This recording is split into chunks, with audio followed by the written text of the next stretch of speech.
गावकऱ्यांनी सांगितलं की याच्यावर ठोस उपाययोजना म्हणजे ज्या काही मागण्या आहेत SP साहेबांना त्यांच्या अंडर ज्या काही गोष्टी येतात त्या एकदम पॉझिटिव्हली सांगितलेल्या आहेत.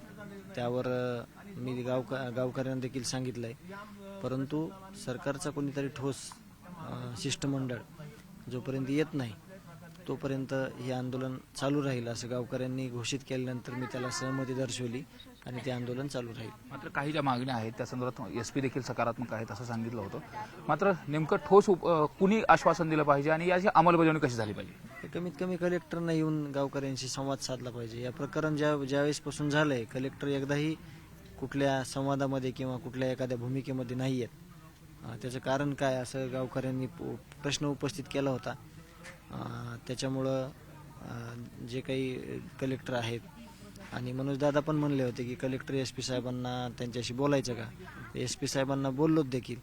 परंतु जी काही भूमिका असेल दादा जसं म्हणले की गावकरी तुमची जी भूमिका घेतील तसंच मी पण त्याच भूमिकेत आहे दादांच्याच की गावकरी जे काही भूमिका घेतील त्या भूमिकेत मी असेल.